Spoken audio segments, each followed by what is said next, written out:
मित्र हो नमस्कार. आपल्या सर्वांचे या आपल्या यूट्यूब चॅनलवर हार्दिक स्वागत आहे. मी गंगाधर हंडे आणि आज आपण या व्हिडिओ अंतर्गत बोर्ड परीक्षेच्या दृष्टीने अतिशय महत्त्वपूर्ण अशी इतिहास, राज्यशास्त्र या विषयांची प्रश्नपत्रिका आपण उत्तरासह पाहणार आहोत. ही प्रश्नपत्रिका एकूण 40 गुणांची असून त्यासाठी आपणास वेळ दिलेला आहे 2 तास. तसेच मित्र हो, आपण जर या चॅनलवर नवीन असाल तर बोर्ड परीक्षेच्या दृष्टीने हिंदी त्याचबरोबर इतिहास, राज्यशास्त्र या विषयांचे महत्त्वपूर्ण व्हिडिओ पाहण्यासाठी या चॅनलला नक्कीच सबस्क्राईब करा. तर सुरू करूया. इतिहास, राज्यशास्त्र बोर्ड परीक्षेच्या दृष्टीने अतिशय महत्त्वपूर्ण अशी उत्तर पत्रिका. तर यातील प्रश्न पहिला अ जो आहे तो म्हणजे दिलेल्या पर्यायापैकी योग्य पर्याय निवडून विधाने पूर्ण करा. हा प्रश्न आपणास 3 गुणांसाठी विचारण्यात आलेला आहे. यामध्ये 3 विधाने असतील. त्यापैकी पहिले जे विधान आहे ते म्हणजे आधुनिक इतिहास लेखनाचा जनक टिंबटिंब यास म्हणता येईल. यासाठी 4 पर्याय असतील. त्यामध्ये अ. हॉल्टियर, ब. रेने देकार्त, क. कार्ल मार्क्स आणि ड. लिओपोल्ड रांके. तर याचे योग्य उत्तर जे आहे ते म्हणजे पर्याय क्रमांक अ. हॉल्टियर.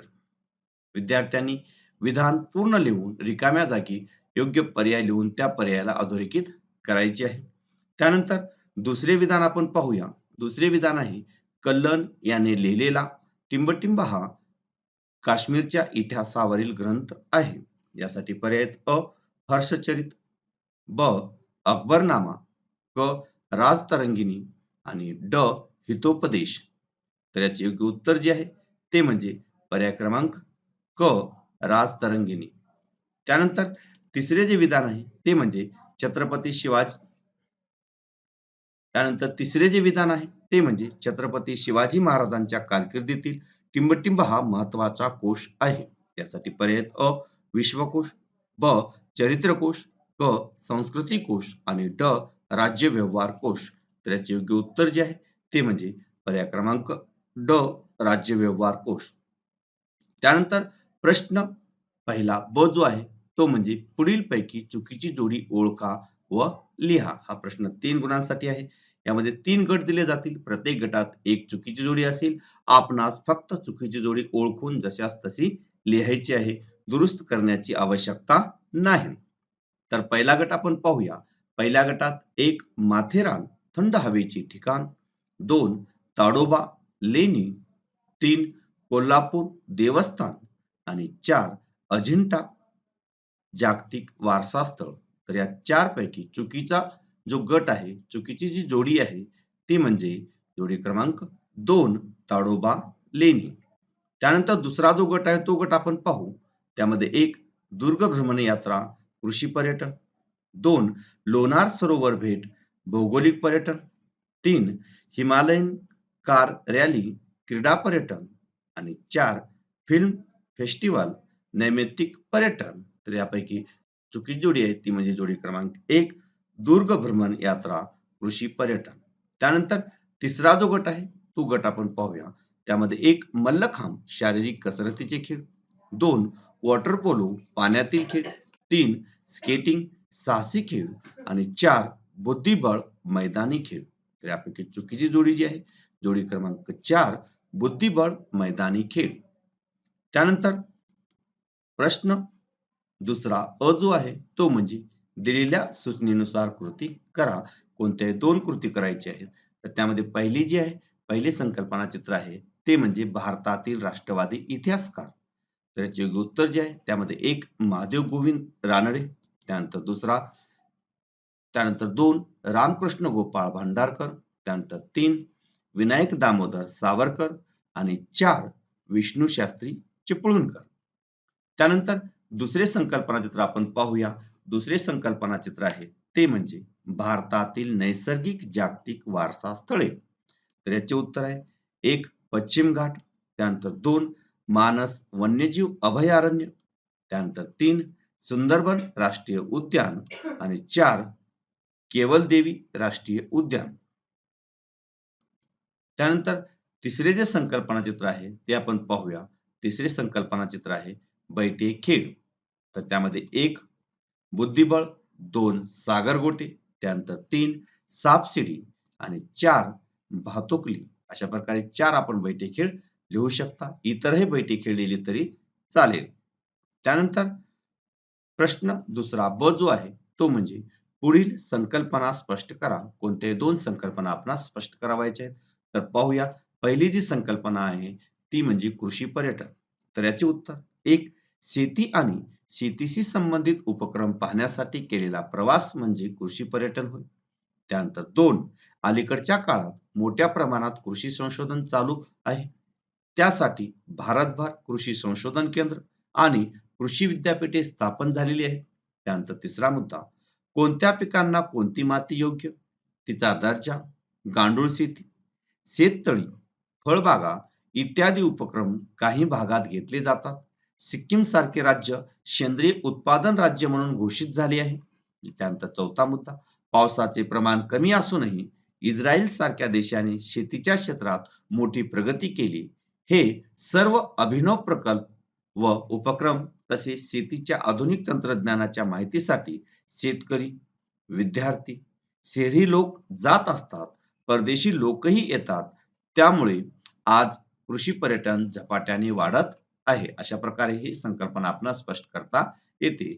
विद्यार्थ्यांनी इतिहास, राज्यशास्त्र या विषयामध्ये एक गोष्ट लक्षात ठेवायची आहे, की कोणत्याही प्रश्नाचे उत्तर लिहित असताना असे व्यवस्थित मुद्दे लिहिणे आवश्यक आहे. निबंध लिहिल्यासारखे उत्तर लिहू नये. मुद्देसूद उत्तर लिहिणे अपेक्षित आहे. त्यानंतर दुसरे संकल्पना चित्र आपण पाहूया. दुसरे संकल्पना चित्र आहे प्रसार माध्यमाची आवश्यकता. तर याचे उत्तर प्रसार माध्यमाची पुढील कारणासाठी आवश्यकता असते. 1. प्रसार माध्यमामुळे जग अगदी जवळ आले आहे. कारण त्यामुळे माहिती क्षणार्धात जगाच्या एका टोकापासून दुसऱ्या टोकापर्यंत पोहोचते. माहितीचा मुक्त प्रवाह समाजात पोहोचवण्यासाठी प्रसार माध्यमाची गरज असते.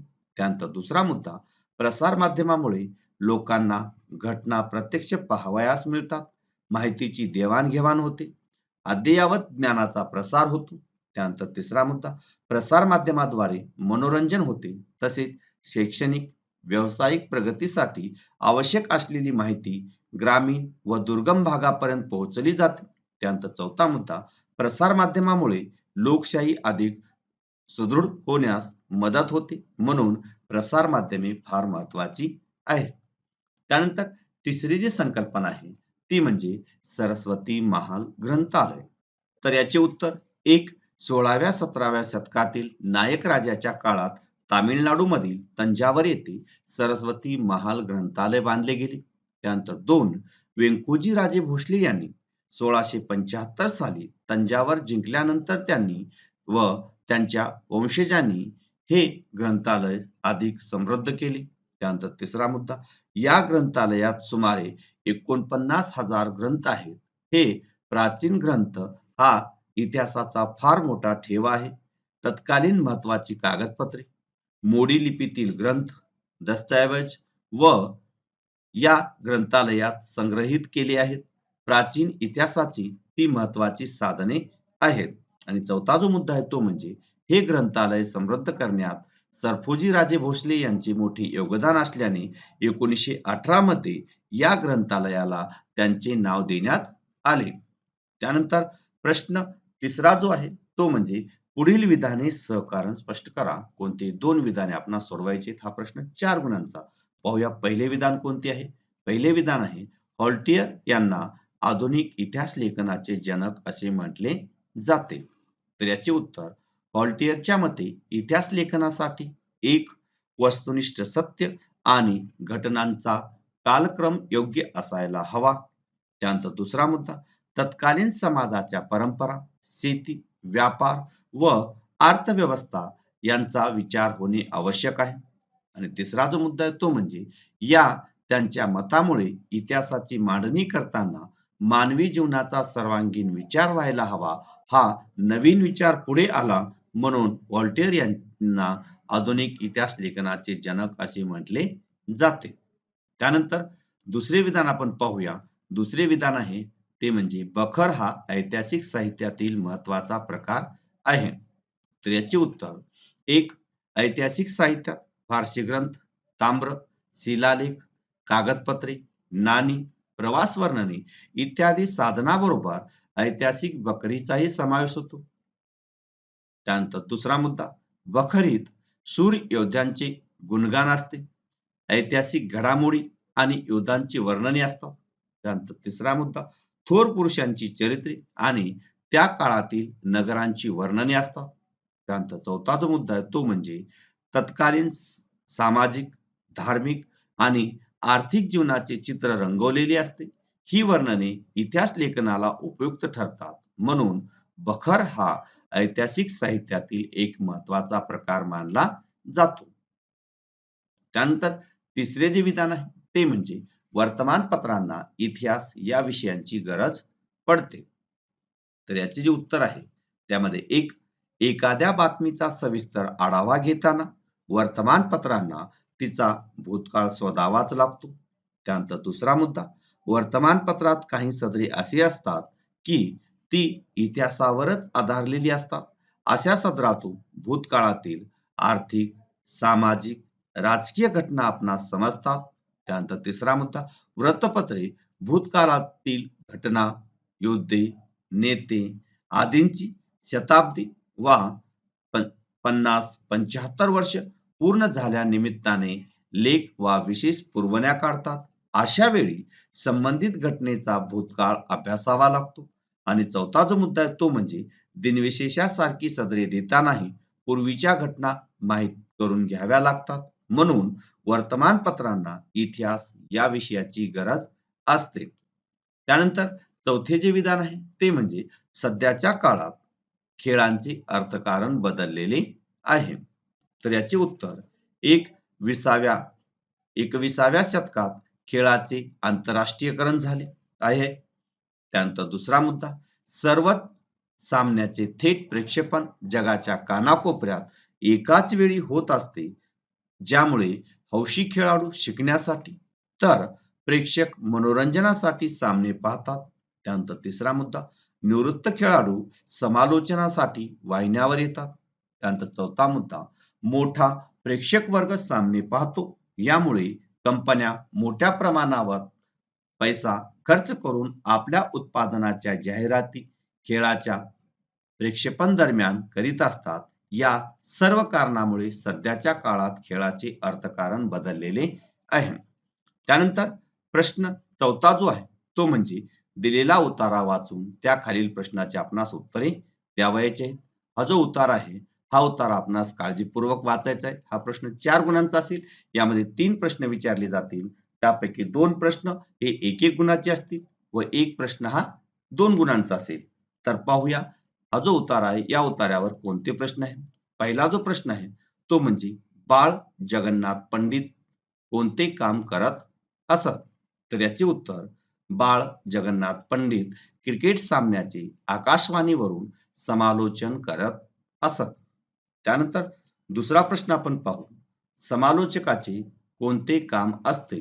तर याचे उत्तर, मैदानावर चालू असलेल्या सामन्याचे, त्यातील घटनांचे, खेळाडूच्या प्रत्येक कृतीचे धावते वर्णन करण्याचे काम समालोचक करत असतात. त्यानंतर हा जो उतार आहे या उतारावर आधारित तिसरा जो प्रश्न आहे तो आपण पाहूया. तिसरा प्रश्न आहे, बाळ जगन्नाथ पंडितांचे समालोचन का रंजक होत असे. तर याचे उत्तर जे आहे त्यामध्ये एक, बाळ पंडित क्रिकेट सामन्याचे धावते वर्णन करण्याबरोबरच ते तेथील मैदानाचा इतिहास सांगत असत. त्यानंतर दुसरा मुद्दा, खेळाडू संबंधीची माहिती आणि त्यांचा इतिहास सांगत असत. त्यानंतर तिसरा मुद्दा, त्या खेळाडूने पूर्वी कोणते विक्रम केले त्या आठवणीही सांगत. त्यानंतर चौथा मुद्दा, खेळाचे व खेळाच्या इतिहासाचे उत्तम ज्ञान त्यांना होते. या गुणाबरोबरच त्यांची बोलण्याची शैलीही उत्तम असल्यामुळे बाळ जगन्नाथ पंडितांचे समालोचन रंजक होत असे. त्यानंतर पुढील जो प्रश्न आहे तो दीर्घोत्तरी प्रश्न, प्रश्न 5वा. पुढील प्रश्नांची सविस्तर उत्तरे लिहा.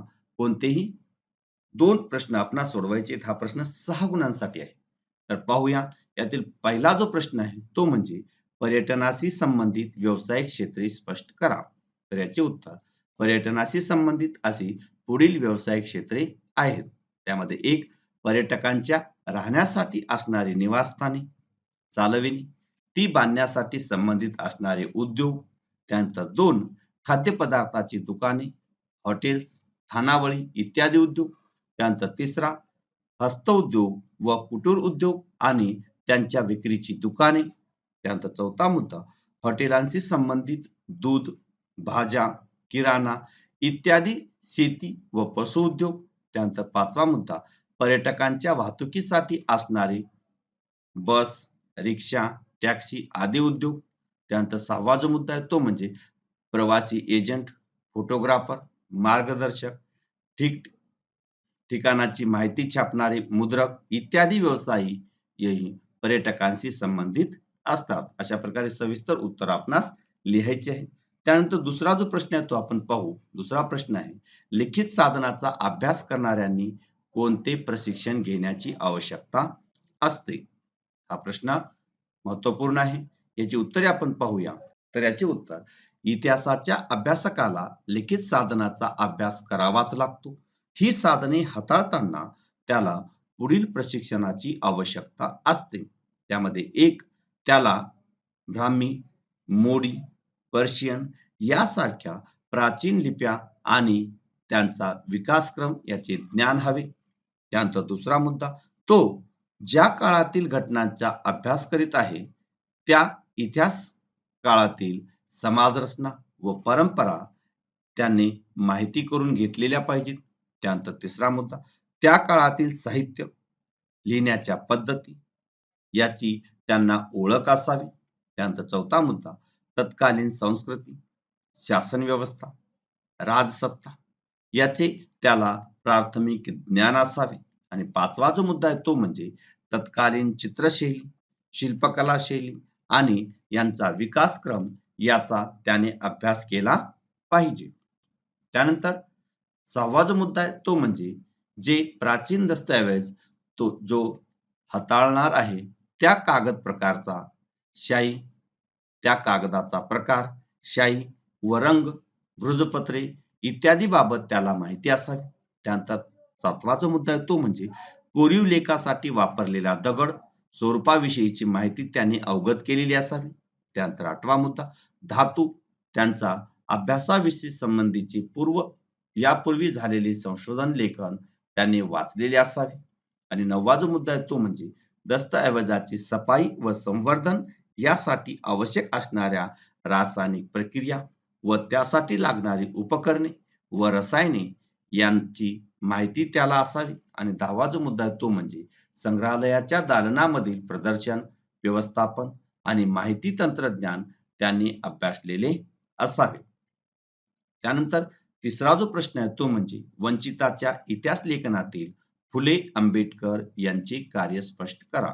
तर याचे उत्तर, 1 समाजातील दुर्लक्षित समूहाच्या लोकपरंपराचा इतिहास म्हणजे वंचिताचा इतिहास होय. या वंचिताच्या इतिहासाचा विचार 19व्या-20व्या शतकात महात्मा फुले व डॉक्टर बाबासाहेब आंबेडकर यांनी आपल्या लेखनात मांडला. त्यानंतर 2 गुलामगिरी या ग्रंथात महात्मा फुले यांनी समाजातील शूद्रातिशूद्रांचा इतिहास नव्याने उलगडून दाखविला. त्यानंतर तिसरा मुद्दा, धर्माच्या, जातीच्या आणि परंपराच्या नावाखाली होणारे स्त्रियांचे आणि शूद्रांचे शोषण कसे होते हे दाखवून दिले. त्यानंतर चौथा मुद्दा, भारताच्या राजकीय व सांस्कृतिक जडणघडणीतील महत्वाचा वाटा असून भारताच्या वसाहतवादी आणि राष्ट्रवादी इतिहास लेखनात त्यांच्याकडे दुर्लक्ष झाले हे डॉक्टर आंबेडकरांनी दाखवून दिले. आणि पाचवा मुद्दा जो आहे तो म्हणजे दलितावरील अन्याय हाच विषय त्यांच्या सर्व लेखनाचा गाभा होता. हू वेअर द शूद्राज आणि द अनटचेबल्स हे त्यांनी 2 ग्रंथ वंचिताच्या इतिहासावर आहेत. अशा प्रकारे याची उत्तर आपण लिहू शकतो. त्यानंतर चौथा जो मुद्दा आहे तो म्हणजे कार्ल मार्क्स यांचा वर्ग सिद्धांत स्पष्ट करा. तर याचे उत्तर, 19व्या शतकाच्या उत्तरार्धात जर्मनीच्या कार्ल मार्क्स यांनी वर्ग संघर्षाचा सिद्धांत मांडला. त्यांच्या मते एक इतिहास हा अमूर्त कल्पनांचा नसून जिवंत माणसाचा असतो. त्यानंतर दुसरा मुद्दा, मूलभूत गरजा भागविण्यासाठी उपलब्ध असलेल्या उत्पादन साधनाच्या स्वरूपावर व मालकीवर माणसा-माणसाचे नातेसंबंध अवलंबून असतात. त्यानंतर तिसरा मुद्दा, समाजातील सर्व घटकांना ही उत्पादन साधने समप्रमाणात मिळत नाहीत. त्यानंतर चौथा जो मुद्दा आहे तो म्हणजे उत्पादन साधनाच्या या असमान वाटपामुळे समाजाची वर्गवर आधारित विषम विभागणी होऊन वर्ग संघर्ष सुरू होतात. आणि पाचवा जो मुद्दा आहे तो म्हणजे उत्पादन साधने ताब्यात असलेला वर्ग अन्य वर्गाचे आर्थिक शोषण करतो. मानवी इतिहास हा अशा वर्ग संघर्षाचा इतिहास आहे. त्यानंतर प्रश्न 6वा जो आहे तो म्हणजे दिलेल्या पर्यायापैकी योग्य पर्याय निवडून विधाने पुन्हा लिहा. हा प्रश्न 2 गुणांसाठी आहे. यामध्ये पहिले जे विधान आहे ते म्हणजे लोकशाहीचा गाभा म्हणजे टिंबटिंब होय. यासाठी पर्याय आहेत अ. प्रौढ मताधिकार, ब. सत्तेचे विकेंद्रीकरण, क. राखीव जागांचे धोरण आणि ड. न्यायालयीन निर्णय. तर याचे योग्य उत्तर जे आहे ते म्हणजे पर्याय क्रमांक ब. सत्तेचे विकेंद्रीकरण. त्यानंतर दुसरे जे विधान आहे ते म्हणजे टिंबटिंबचे मुख्य ध्येय हे सत्ता प्राप्ती असते. यासाठी पर्याय आहेत अ. सामाजिक संघटना, ब. राजकीय पक्ष, क. सांस्कृतिक संघटना आणि ड. विद्यार्थी संघटना. त्याचे योग्य उत्तर जे आहे ते म्हणजे पर्याय क्रमांक ब. राजकीय पक्ष. त्यानंतर प्रश्न 7वा जो आहे तो म्हणजे पुढील विधाने चुकी बरोबर ते सहकारण स्पष्ट करा. कोणती 2 विधाने आपणास सोडवायची आहेत. हा प्रश्न 4 गुणांसाठी आहे. तर पाहूया. पहिले जे विधान आहे ते म्हणजे चळवळीला खंबीर नेतृत्वाची गरज नसते. विद्यार्थ्यांनी जे विधान आहे विधान काळजीपूर्वक वाचावे. कारण आपण शिकत असताना वाचलेलं असतं की चळवळीला खंबीर नेतृत्वाची गरज असते. या ठिकाणी नसते आहे म्हणजे हे विधान चूक आहे. कारण एक कोणतीही चळवळ नेतृत्वामुळेच क्रियाशील राहते आणि व्यापक बनते. चळवळीचे यशापयशही खंबीर नेतृत्वावरच अवलंबून असते. त्यानंतर दुसरा मुद्दा चळवळीच्या कार्यक्रम, आंदोलनाची दिशा आणि तीव्रता केव्हा कमी अधिक करायची याबाबत खंबीर नेतृत्वच योग्य निर्णय घेऊ शकतो. त्यानंतर तिसरा मुद्दा खंबीर नेतृत्वच लोकांपर्यंत पोहोचून जनाधार मिळवू शकतो व चळवळीची परिणामकारकता वाढवू शकतो. म्हणून चळवळीला खंबीर नेतृत्वाची गरज असते. त्यानंतर दुसरे विधान आपण पाहूया. दुसरे विधान आहे राजकीय पक्ष शासन व जनता यांच्यातील दुवा म्हणून काम करतात. तर याचे उत्तर हे विधान बरोबर आहे. कारण एक राजकीय पक्ष जनतेच्या मागण्या आणि गाऱ्हाणी शासनापर्यंत पोहोचवण्याचे कार्य करतात. त्यानंतर दुसरा मुद्दा शासन पक्षामार्फत आपल्या धोरणांची योजनांची माहिती जनतेपर्यंत पोहोचवून त्यांचा या कार्यक्रमांना पाठिंबा मिळवतात. त्यानंतर तिसरा मुद्दा या धोरणावरील जनतेच्या प्रतिक्रिया सरकारला सांगण्याचे कामही राजकीय पक्ष करतात. अशा रीतीने राजकीय पक्ष शासन व जनता यांच्यातील दुवा म्हणून काम करतात. त्यानंतर तिसरे जे विधान आहे ते आपण पाहू. तिसरे विधान आहे निवडणूक आयोग निवडणुकीदरम्यान आचारसंहिता लागू करतो. तर याचे जे उत्तर आहे हे विधान बरोबर आहे. कारण एक त्यामुळे निवडणुका खुल्या वातावरणात व निष्पक्ष पद्धतीने घेता येतात. त्यानंतर दुसरा मुद्दा निवडणुकीच्या काळात गैरप्रकाराला आळा घालता येतो. त्यानंतर तिसरा मुद्दा धाकधडक, दहशत यापासून सामान्य मतदाराला दिलासा मिळून तो मुक्तपणे मतदान करू शकतो. म्हणून निवडणूक आयोग निवडणुकीदरम्यान आचारसंहिता लागू करतो. त्यानंतर प्रश्न 8वा जो आहे तो म्हणजे पुढील संकल्पना स्पष्ट करा. कोणती एक संकल्पना स्पष्ट करावयाची आहे. पाहूया संकल्पना कोणती आहे. माहितीचा अधिकार.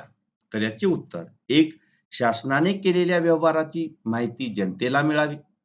शासन आणि जनता यांच्यात सुसंवाद साधला जाऊन परस्पराविषयी विश्वास वाढावा यासाठी 2005 साली शासनाने माहितीचा अधिकार नागरिकांना दिला. त्यानंतर दुसरा मुद्दा गोपनीयतेच्या नावाखाली शासकीय कारभारातील गैरप्रकार या अधिकारामुळे दडपले जाऊ शकत नाहीत. त्यानंतर तिसरा मुद्दा शासनाचा कारभार पारदर्शी होण्यास आणि आपण जनतेला उत्तरदायी आहोत याची जाणीव या अधिकारामुळे शासनाला होते. त्यानंतर चौथा जो मुद्दा आहे तो म्हणजे माहितीच्या अधिकारामुळे लोकशाही आणि नागरिकांचे अधिकार यांचे सक्षमीकरण झाले. शासनाच्या कारभारातील गोपनीयता कमी होऊन शासनाचे व्यवहार खुले व पारदर्शक होण्यास मदत झालेली आहे. त्यानंतर दुसरी जी संकल्पना आहे ती आपण पाहूया. दुसरी संकल्पना आहे प्रादेशिक पक्ष.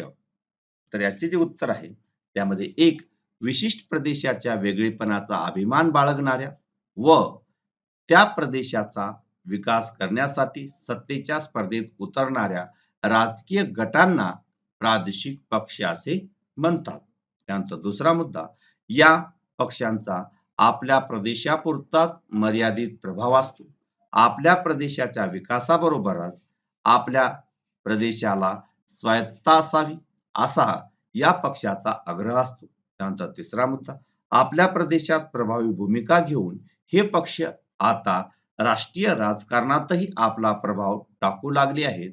त्यानंतर चौथा मुद्दा, प्रादेशिक पक्षाचा प्रवास फुटीरता, स्वायत्तता आणि मुख्य प्रवाहात सामील होणे या टप्प्यामधून होत आहे. त्यानंतर प्रश्न 8वा ब जो आहे ते म्हणजे सूचनेनुसार कृती करा. कोणती एक कृती आपणास करावयाची आहे? पाहूया. पहिले संकल्पना चित्र जे आहे ते म्हणजे देशातील प्रमुख राष्ट्रीय पक्ष. तर याचे उत्तर एक भारतीय राष्ट्रीय काँग्रेस, त्यानंतर 2 राष्ट्रवादी काँग्रेस पक्ष, त्यानंतर 3 भारतीय जनता पक्ष, त्यानंतर 4 बहुजन समाज पक्ष. त्यानंतर दुसरी जी संकल्पना चित्र आहे ते म्हणजे सुशासनाची वैशिष्ट्य. तर याचे जे उत्तर आहे त्यामध्ये एक पारदर्शी कारभार, त्यानंतर 2 न्याय व सर्वसमावेशक विकास, त्यानंतर 3 प्रभावी व कार्यक्षम सरकार आणि 4 जे आहे ते म्हणजे उत्तरदायित्व जाणणारे सरकार. त्यानंतर प्रश्न 9वा जो आहे तो म्हणजे पुढील प्रश्नांची थोडक्यात उत्तरे लिहा. कोणताही एक प्रश्न आपणास सोडवायचा आहे. पाहूया. पहिला प्रश्न, निवडणूक आयोगाचे कार्य स्पष्ट करा. तर याचे उत्तर, निवडणूक आयोग पुढील कार्य करतो. त्यामध्ये एक मतदार याद्या तयार करण्याचे व त्या अद्ययावत करण्याचे काम करणे.